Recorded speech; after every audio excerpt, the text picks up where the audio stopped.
अंग्रेजों ने भारतीयों को कैसे गुलाम बनाया। नमस्कार दोस्तों, मैं राज आज आपके लिए लेकर आया हूँ बेहद रोचक और खास ब्लॉग। आज मैं आपको बताने वाला हूँ कि अंग्रेजों ने इंडियंस को गुलाम कैसे बनाया था। तो ज्यादा समय नष्ट न करते हुए शुरू करते हैं। तो चलिए शुरू करते हैं। आखिर कैसे बना भारत अंग्रेजों का गुलाम। दोस्तों, हम सभी जानते हैं कि 15 अगस्त को भारत की आज़ादी का जश्न मनाते हैं क्योंकि इस दिन हमें अंग्रेजों की गुलामी से आज़ादी मिली थी। लेकिन एक बहुत बड़ा सवाल उठता है जो हर भारतीय, पाकिस्तानी और बांग्लादेशी को जानना बेहद जरूरी है कि आखिर हम उनके गुलाम कैसे बने। और सबसे पहले मैं आपको ये बात साफ कर दूं कि मैंने यहाँ पाकिस्तानी और बांग्लादेश का नाम क्यों लिया। तो बता दूं कि बंटवारे से पहले यानी 1947 से पहले हम सब एक ही थे और यह इतिहास हम सब से जुड़ा हुआ है जो जानना बेहद जरूरी है। भारत की गुलामी के लिए कोई खास दिनांक या साल नहीं बताया जा सकता, लेकिन इतना मान सकते हैं कि 1757 में प्लासी की लड़ाई के बाद भारत गुलामी की जंजीरों में जकड़ता चला गया।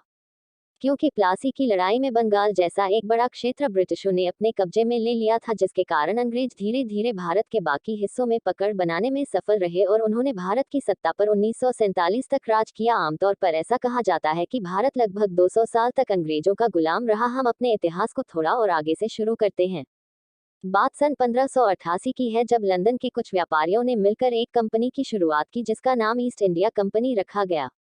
कंपनी से जुड़े व्यापारियों ने वहां की रानी एलिजाबेथ से हिंद महासागर में व्यापार करने की इजाजत मांगी, लेकिन शुरुआत में ही ये कंपनी दिवालिया घोषित हो गई क्योंकि यह कंपनी पैसा नहीं कमा पाई थी। जब लंदन के व्यापारी पहली बार समुद्री यात्रा पर निकले तो अरब सागर से ही वापस लौट आए। इसके बाद फिर दोबारा से 1596 में पानी के जहाज लंदन से रवाना किया गया, लेकिन रास्ते में तूफान की चपेट में आ जाने से वे सब तबाह हो गए। ऐसी असफलताओं को देखकर रानी का दिमाग खराब हो गया और उसने पैसे देने से मना कर दिया। लेकिन व्यापारियों की जिद के चलते रानी को मानना पड़ा। तीसरी बार 1608 में हेक्टर नाम का एक जहाज भारत के लिए रवाना किया गया। इस जहाज के कैप्टन का नाम हॉकिंस था। जहाज सबसे पहले सूरत के बंदरगाह पर जाकर रुका। उस समय सूरत भारत का एक प्रमुख व्यापारिक केंद्र हुआ करता था। हॉकिंस शुरुआत में भारत में व्यापार करने की नीयत से ही आया था, इसलिए राजदूत के तौर पर उस समय के मुगल बादशाह जहांगीर से मिला। जहांगीर ने भारतीय परंपरा के अनुसार उसका विशेष स्वागत किया, साथ ही उसे पुरस्कार देकर सम्मानित किया। शायद उस वक्त जहांगीर को इस बात का अंदाजा ना था कि जिस अंग्रेज कौम के नुमाइंदे को वह सम्मानित कर रहा है, एक दिन उसी कौम के वंशज भारत पर शासन करेंगे। ईस्ट इंडिया कंपनी ने वैसे तो व्यापार के बहाने दुनिया के लगभग सभी देशों को लूटा था, लेकिन भारत से जितना पैसा कमाया उतना किसी देश से नहीं कमाया। क्योंकि शुरुआत में अंग्रेज व्यापार करने के मकसद से आए थे, तो उन्होंने देखा कि सूरत उस समय का सबसे धनवान प्रदेश था, क्योंकि वहां से एक्सपोर्ट और इम्पोर्ट के जरिए काफी मुनाफा होता था। अंग्रेजों को भारत से कपड़ा, स्टील और मसालों के बदले उनके वजन के बराबर का सोना मिलता था। इसी कारण सूरत में उस समय हर घर में सोने के भंडार थे और इतना सोना था कि उनको सोना तोल कर रखना पड़ता था। अंग्रेजों के आने से पहले पुर्तगाली भारत आ चुके थे, साथ ही वे जहांगीर को प्रसन्न कर चुके थे। इसलिए हॉकिंस के सामने सबसे बड़ी चुनौती थी कि उन्हें रास्ते से कैसे हटाया जाए। इसके लिए उसने बादशाह जहांगीर को पुर्तगालियों के खिलाफ भड़काना शुरू कर दिया। शुरुआत में उसे बहुत समस्या हुई, लेकिन धीरे धीरे वह अपनी योजना में कामयाब हो गया। यही नहीं, वह जहांगीर से कुछ विशेष सुविधाएं और अधिकार लेने में कामयाब हो गया। धीरे धीरे उसने पुर्तगालियों की जहाजों को लूटना शुरू कर दिया, क्योंकि असल में वह चाहता था कि जल्द से जल्द पुर्तगाली सूरत छोड़कर भाग जाए, जिससे वह अकेला व्यापार कर सके।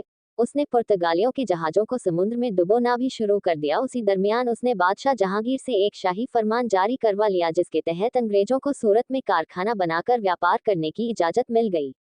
इसी के साथ जहांगीर ने एक और बड़ी गलती की। उसने हॉकिंस को इजाजत दी कि उसके राज दरबार में इंग्लैंड का एक राजदूत रह सकता है, जिसके तहत सर थॉमस रो 1615 में एम्बेसडर बनकर भारत आया। थॉमस के बारे में एक बात मशहूर थी कि वह कूटनीति के मामले में बहुत तेज था। थॉमस इंग्लैंड की महारानी एलिजाबेथ का बहुत करीबी था, इसलिए अपनी जिम्मेदारियों को समझते हुए जल्दी ही उसने अपना काम शुरू कर दिया। सबसे पहले उसने बादशाह जहांगीर से मुलाकात करनी चाहिए, इसलिए सर थॉमस ने जहांगीर को अंग्रेजी भाषा में एक पत्र लिखा, जिसमें वह भारत में व्यापार करने के लिए ट्रेड लाइसेंस चाहता था। उस जमाने में ट्रेड शब्द का मतलब लूटमार होता था। जहांगीर को दूसरी भाषाओं का अच्छा ज्ञान था, लेकिन वह अंग्रेजी नहीं जानता था, इसलिए अपने एक दरबारी से वह पत्र पढ़ने को कहा। लेकिन थॉमस को ये सब पहले से पता था कि राजा को इंग्लिश नहीं आती और उसी दरबारी से पत्र पढ़ने को कहेगा। जहांगीर ने विश्वास करते हुए ईस्ट इंडिया कंपनी के ट्रेड वाले पत्र पर सिग्नेचर कर दिए और इस तरह अंग्रेजों को लूटमार करने की छूट मिल गई। अब तो वह जहां भी जाते बादशाह का सिग्नेचर किया हुआ पत्र दिखाकर लूटमार करते थे। अब उन्होंने कारखाने भी खोलिए और साथ ही लूटमार भी करने लगे। अंग्रेजों की लूटमार का तरीका ऐसा होता था कि भारत की भोली भाली जनता उनकी योजनाओं को नहीं भांप पाती थी। उन्होंने सबसे पहले सूरत से लगभग 900 जहाज भरकर सोना लंदन भेजा था और इस तरह सोने की चिड़िया कहलाने वाले भारत को लूटना शुरू कर दिया। धीरे धीरे ईस्ट इंडिया कंपनी ने कारखाने लगाने शुरू किए, एक के बाद एक, यानी आगरा, सूरत, अहमदाबाद और बंगाल में फैक्ट्रियां खोल दी। धीरे धीरे कंपनी का वर्चस्व पूरे भारत में बढ़ता गया। इतिहास गवाह है कि इस कंपनी ने कितने जल्दी अपने पैर पसारे। ऐसा कहा जाता है कि जितने साल भी ईस्ट इंडिया कंपनी भारत में रही वह मुनाफे में रही। इस कंपनी ने लूटमार के साथ भारत पर भी राज करना चाहा, लेकिन वह ऐसा करने में सफल नहीं हुए। लेकिन एक गद्दार की वजह से अंग्रेजों को ऐसा करने का मौका मिल गया।